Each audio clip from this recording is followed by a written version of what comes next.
मेज पर लैपटॉप रख दिया गया है। माँ बाप की निगाहें स्क्रीन पर इस इंतजार में टिकी हैं कि कब उनका बेटा उनके सामने नमूदार होगा। कुछ देर में सामने से एक आवाज आती है, कैसी हो अम्मी? यह आवाज उस बेटे की है जो पिछले 4 सालों से जेल की सलाखों के पीछे बंद है। उसकी आवाज अदालतों के कानों तक भी नहीं पहुंचती है। वह नाइंसाफी के अपने सफर में तन्हा है। उसकी आवाज न ही न्यूज चैनल्स की स्क्रीन तक पहुंचती है, न ही अखबारों के पन्नों में दर्ज होती है। डिजिटल पोर्टल के माध्यम से, यूट्यूब के माध्यम से हम जैसे पत्रकारों ने उसकी आवाज लोगों तक पहुंचाने की तो बहुत कोशिश की, लेकिन ऐसी आवाजें भी न कारखाने में तूती की आवाज की तरह दम तोड़ रही है। 37 साल का वो नौजवान बिना किसी ट्रायल के जेल में सड़ रहा है। कैदी नंबर 626710, नाम है उमर खालिद। हिंदुस्तान में मुख्य धारा का मीडिया उमर के साथ हुई नाइंसाफी पर भले ही अपनी जुबान न खोलता हो, लेकिन विदेशी मीडिया में भारत सरकार और यहाँ की न्यायिक व्यवस्था का खूब मजाक बन रहा है। अमेरिकी अखबार न्यूयॉर्क टाइम्स की पत्रकार सुहासिनी राज ने उमर खालिद की गिरफ्तारी के 4 साल पूरा होने के बाद एक पूरे पन्ने की विस्तृत रिपोर्ट छापी है। इस रिपोर्ट में सुहासिनी ने उमर के परिवार के उन किस्सों और दर्द को जज्ब किया है जिसकी चीख भारतीय मीडिया बयान नहीं कर सकता। क्यों नहीं कर सकता? उमर एक मुसलमान है इसलिए? उमर सत्ता प्रतिष्ठान की आंखों की किरकिरी है इसलिए? मुसलमानों के हितों की आवाज उठाने वाला उमर मोदी की सत्ता के खिलाफ मुखर आवाज बन गया इसलिए? क्या इसका खामियाजा भुगत रहा है उमर खालिद? क्या किसी मुस्लिम आरोपी के लिए भारत में कोई अलग से कानून व्यवस्था है जिसके तहत उसे 4 सालों तक बिना किसी ट्रायल के जेल में ठूस कर उसकी जवानी बर्बाद की जा सकती है? जब सुप्रीम कोर्ट के जज किसी मामले में जमानत देते वक्त कहते हैं bail is the rule and jail is the exception, तो क्या उन्हें उमर खालिद नहीं दिखता है जिसके लिए लगता है जेल ही रूल है और बेल तो इसकी किस्मत में नहीं? फर्क देखिए तो आप खुद ब खुद समझ जाएंगे। एक तरफ बिना ट्रायल के 1500 दिनों से जेल में उमर खालिद है, दूसरी तरफ बलात्कार और हत्या के आरोप में उम्र कैद की सजा काट रहा एक सजा याफ्ता मुजरिम है। उसकी पहुंच कहीं दूर सत्ता के शीर्ष पर बैठे नेताओं और मंत्रियों तक है। वो बलात्कारी है, लेकिन नीति नियंताओं की मेहरबानी शायद उसे हासिल है। तभी तो 2024 में हरियाणा विधानसभा चुनाव के महज 3 दिन पहले 20 दिनों के पैरोल पर वो जेल से बाहर आ जाता है। नाम है गुरमीत राम रहीम। राम रहीम के लिए जेल से बाहर आना जैसे उसकी मर्जी पर निर्भर हो, एक बार नहीं बार बार, जब चाहे तब। एक तरफ उमर खालिद है जिसके ऊपर दिल्ली में दंगा भड़काने का आरोप है, जो बिना किसी ट्रायल के 1500 से ज्यादा दिनों से जेल में बंद है। दूसरी तरफ गुरमीत राम रहीम जिसके ऊपर बलात्कार का आरोप सिद्ध हो चुका है। अदालत ने उसे उम्र कैद की सजा सुना रखी है। बावजूद इसके अब तक इसने जितने दिनों की सजा काटी है उसमें 235 दिन से ज्यादा वक्त तक पैरोल पर जेल से बाहर रहा है। न्यूयॉर्क टाइम्स की पत्रकार सुहासिनी राज की रिपोर्ट के मुताबिक उमर खालिद की वर्चुअल मुलाकात परिवार वालों के साथ हफ्ते में एक बार होती है। लैपटॉप सामने रखा होता है, परिवार के सदस्य एक साथ लैपटॉप स्क्रीन के सामने बैठते हैं और उमर खालिद से बातचीत करते हैं। बीच बीच में परिवार के किसी सदस्य की आवाज उमर के कानों तक पहुंचती है और चेहरा नहीं दिखता है तो उन्हें बार बार उमर फ्रेम में आने को कहते हैं। उमर की मां सबिहा खानम न्यूयॉर्क टाइम्स से बताती है कि उन्होंने अपने बेटे को आखिरी बार तब छुआ था जब अंतिम सुनवाई में जज साहब ने चंद मिनटों के लिए उमर को अपने परिवार से मिलने का समय दिया था। उमर खालिद की गिरफ्तारी 14 सितंबर 2020 को दिल्ली दंगे में साजिश रचने के आरोप में हुई थी। ये दंगे फरवरी 2020 में नागरिकता संशोधन कानून और राष्ट्रीय नागरिकता रजिस्टर एनआरसी के खिलाफ चल रहे विरोध प्रदर्शन के दौरान भड़के थे। सरकार का आरोप है कि उमर खालिद ने दंगों की साजिश रची और लोगों को हत्या के लिए उकसाया था। लेकिन हकीकत में क्या उमर खालिद ने दिल्ली में दंगा भड़काने की कोशिश की थी? उमर के एक बयान को दराब फारूकी ने पिछले महीने ये कहते हुए ट्विटर पर पोस्ट किया था कि क्या उमर के इस बयान को हिंसा भड़काने वाला कहा जा सकता है? हम हिंसा का जवाब हिंसा से नहीं देंगे, हम नफरत का जवाब नफरत से नहीं देंगे। अगर वो नफरतें फैलाएंगे तो हम उसका जवाब प्यार से देंगे। अगर वो डंडा चलाएंगे तो हम तिरंगा उठा के लहराएंगे। अगर वो गोली चलाएंगे तो हम संविधान को हर में एक अपने हाथ को बुलंद करेंगे। अगर वो जेल में डालेंगे तो सारे जहां से अच्छा हिंदुस्तान हमारा, गाते गाते हम हंसते हंसते जेल चले जाएंगे, लेकिन इस देश को आपको बर्बाद करने नहीं। ट्विटर पर इस वीडियो को कई बार बहुत से लोगों ने शेयर किया है। इस वीडियो में उमर कह रहा है कि हम हिंसा का जवाब हिंसा से नहीं देंगे, हम नफरत का जवाब नफरत से नहीं देंगे। क्या अहिंसा की बात करने से दंगे भड़कते हैं? क्या तिरंगा हाथ में उठाने से या तिरंगा लेकर चलने की बात करने से दंगे भड़कते हैं? ऐसा ही तो हुआ। दिल्ली पुलिस द्वारा उमर खालिद के इसी भाषण की वजह से गैर कानूनी अधिनियम यूएपीए के तहत उसे गिरफ्तार कर लिया गया, ऐसा उमर और उसके साथी मानते हैं। पुलिस का कहना है कि उमर और उनके साथियों ने दिल्ली में दंगे भड़काने जैसा माहौल बनाया। उमर को दंगाई साबित करने के लिए दिल्ली पुलिस ने अपनी चार्जशीट में कई पन्ने भी रंग दिए हैं, लेकिन सबूत के तौर पर तो बीजेपी से जुड़े नेताओं के बयान भी हैं। जिसने दिल्ली में दंगों की भूमिका तैयार की थी, उन्हें तो दिल्ली पुलिस ने हाथ भी नहीं लगाया। गोली मारो सालों को जैसे नारे लगाने वाले और पुलिस की मौजूदगी में प्रदर्शनकारियों को धमकी देने वाले बीजेपी नेताओं को तो क्लीन चिट मिल गई, लेकिन उमर जैसे लोगों को दबोच लिया गया। जब दंगे हुए तो मारे जाने वालों में भी सबसे ज्यादा मुस्लिम ही थे। न्यूयॉर्क टाइम्स ने इस बात का भी खास तौर से जिक्र किया है। यूएपीए कानून के तहत अगर किसी व्यक्ति के खिलाफ मामला दर्ज होता है तो बिना किसी जमानत के लंबे समय तक उस व्यक्ति को, उस आदमी को जेल में रखा जा सकता है। उमर और उस जैसे कई लोगों ने जब सरकार के खिलाफ आवाज बुलंद की तो सरकार ने इनके खिलाफ यूएपीए का हथकंडा अपनाया। यूएपीए उन पर थोप दिया। साल 2015 से लेकर साल 2020 के बीच यूएपीए के तहत कई गिरफ्तारियां हुई। 3% से कम कन्विक्शन रेट है यूएपीए का, और यूएपीए में गिरफ्तारी का मतलब लंबे वक्त तक सलाखों के पीछे रहना, जमानत ना मिलना। और ये सरकार कैसे यूएपीए का इस्तेमाल करती है, इस पर सैकड़ों पन्ने रंगे जा चुके हैं। कहीं उमर खालिद भी सरकार की इसी मंशा का शिकार तो नहीं, ये सवाल बार बार पूछा जाता है। यूएपीए के तहत की गई गिरफ्तारी के बाद जेल में कुछ लोगों की जानें भी जा चुकी हैं। उमर खालिद भी इसी कानून की चपेट में है। 1500 से ज्यादा दिन सलाखों के पीछे वो काट चुके हैं, मगर अब भी जेल मानो उमर का मुकद्दर बना हुआ है। उमर की गिरफ्तारी के 1.5 साल बाद ट्रायल कोर्ट में जमानत याचिका की सुनवाई हुई, मगर जमानत नहीं मिली। उसके बाद अक्टूबर 2022 में दिल्ली हाईकोर्ट से उमर की जमानत रद्द हो गई। उमर खालिद ने इसके बाद सुप्रीम कोर्ट का दरवाजा खटखटाया। सुप्रीम कोर्ट ने 14 बार सुनवाई स्थगित की, 14 बार। इसी साल के फरवरी महीने में उमर खालिद ने सुप्रीम कोर्ट से जमानत याचिका वापस ले ली। फिलहाल उनकी जमानत याचिका दिल्ली हाईकोर्ट में लंबित है। टेलीग्राफ अखबार में छपी एक रिपोर्ट के मुताबिक उमर खालिद की पार्टनर ज्योत्सना लाहिरी कहती हैं 1500 दिनों में एक छात्र अपनी ग्रेजुएशन की पढ़ाई पूरी कर सकता है, नौकरियों में अनुभव हासिल कर सकता है, किशोर उम्र के बच्चे एडल्ट हो जाते हैं। इतने दिनों में एक वैज्ञानिक कई शोध कर सकता है। 1500 दिन एक लंबा समय होता है। इतने ही समय से उमर और अन्य लोग बिना किसी ट्रायल के, बिना जमानत के जेल में बंद हैं। वहीं दूसरी तरफ एक बलात्कारी जो सत्ता में बैठे लोगों का कृपा पात्र है, जब उसका दिल करता है या उसकी जरूरत पड़ती है, सरकार उसे पैरोल पर बाहर कर देती है। साल 2017 में राम रहीम को सिरसा स्थित डेरा मुख्यालय में अपने 2 शिष्यों के साथ बलात्कार करने के आरोप में 20 सालों की जेल की सजा सुनाई थी। तब से अब तक वह कम से कम 11 बार जेल से बाहर आ चुका है। 7 फरवरी 2022 में पंजाब विधानसभा चुनाव होने थे। उस दौरान भी राम रहीम को पैरोल पर जेल से बाहर निकाला गया। 17 जून 2022 को, यानी हरियाणा नगर निगम चुनाव से पहले 30 दिनों की पैरोल पर राम रहीम फिर बाहर आया। इसके बाद आदमपुर उपचुनाव से पहले 15 अक्टूबर 2022 को 40 दिनों की पैरोल मिली। हरियाणा में पंचायत चुनाव के पहले 2023 जुलाई में 30 दिनों के लिए फिर बाहर आया। 21 नवंबर 2023 को राजस्थान विधानसभा चुनाव के ठीक पहले 29 दिनों के लिए राम रहीम फिर जेल से बाहर आया।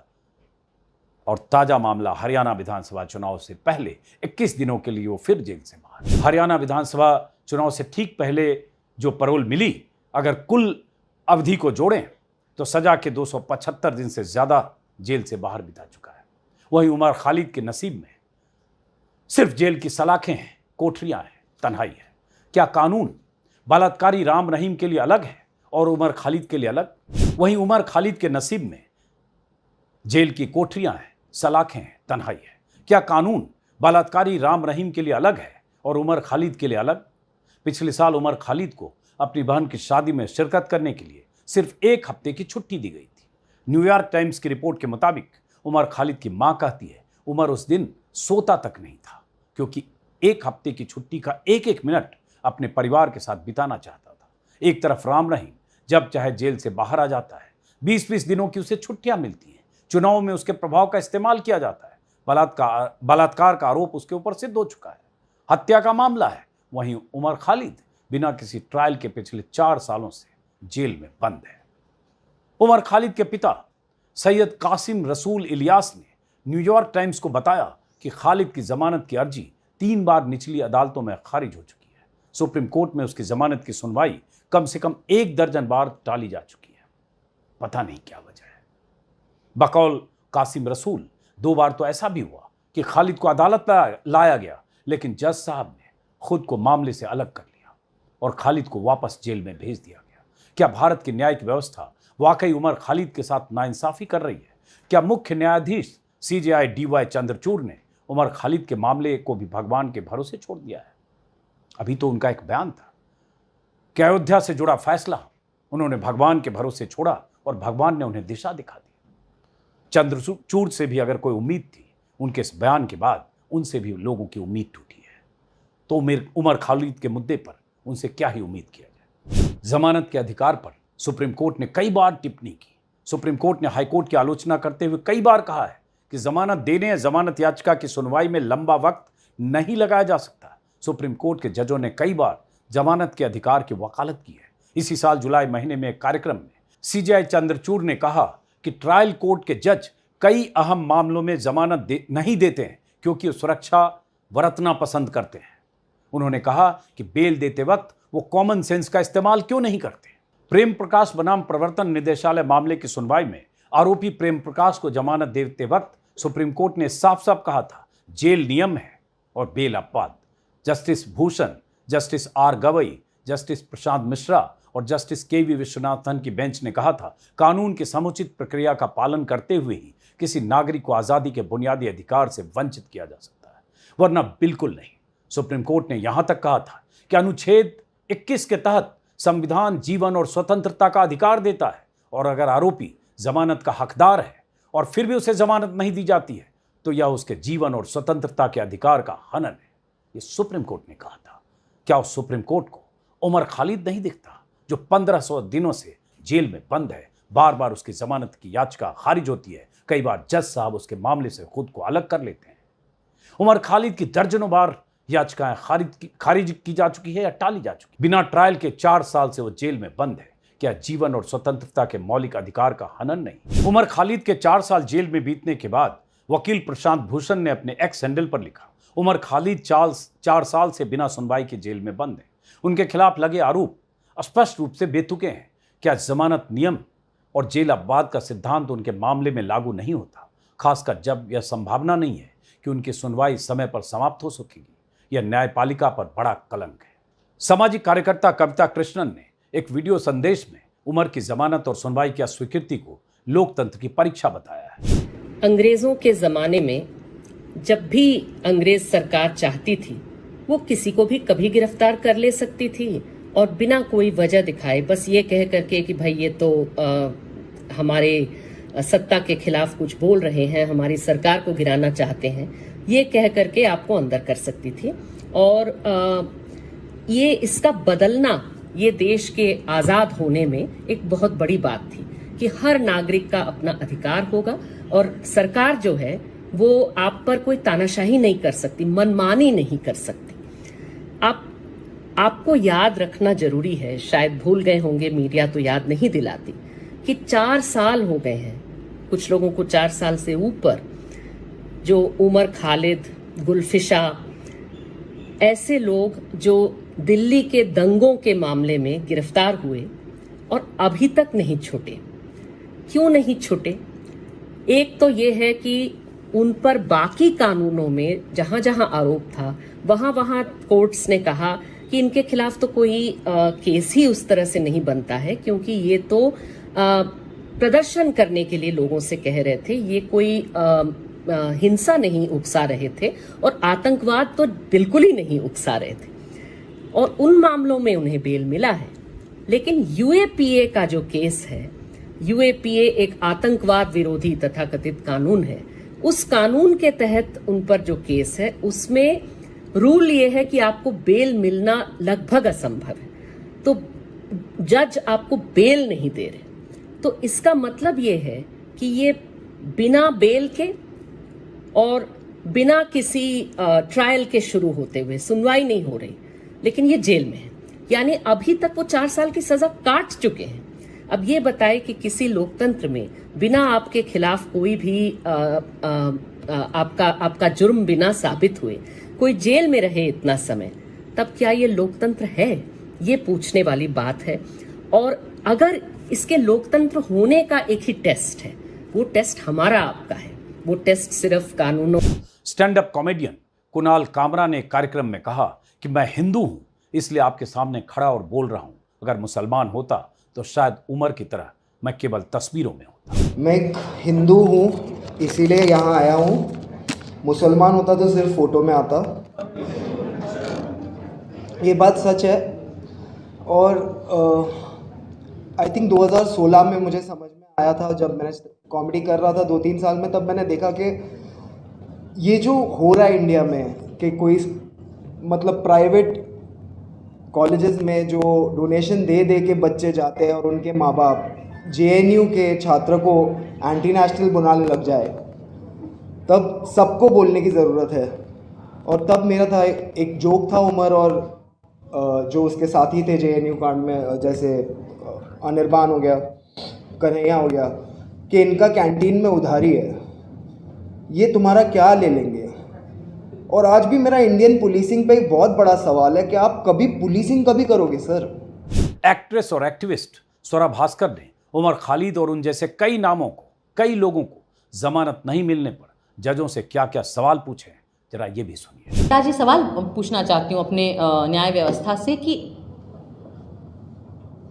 क्यों, क्या डर है आपको किस चीज़ का डर है? आम नागरिक को तो जेल का डर होता है, पिटाई का डर होता है, मुसलमान तो कहीं पे भी पिट जाते हैं बेचारे इस देश में, दलित कहीं पे भी पिट जाते हैं इस देश में। हम लोगों को भी डर लग सकता है कि काम नहीं मिलेगा, कॉमेडी के शोज़ नहीं मिलेंगे, फिल्में बंद हो जाएंगी, जिनके बच्चे हैं छोटे छोटे उनको अलग अलग किस्म के डर लगते हैं। आपको क्या डर लगता है? आपके पास तो पूरा तंत्र है, आपके पास तो सारी सरकारी तंत्र है। जब तक आप इन बड़े बड़े सुप्रीम कोर्ट, हाई कोर्ट तक पहुंच जाते हो, आपको 60 साल 50 साल के ऊपर होते होंगे, आपके तो बच्चे भी बड़े हो गए होंगे, अच्छी महंगी कॉलेजेस में आप उन्हें पढ़ाते हैं, बाहर भेजते हैं यूनिवर्सिटीज़ में, वो भी सेटल हो जाते हैं, उनकी शादियाँ हो जाती हैं, उनके भी बच्चे होते हैं। तो इस बुढ़ापे में क्या डर है अब आपको?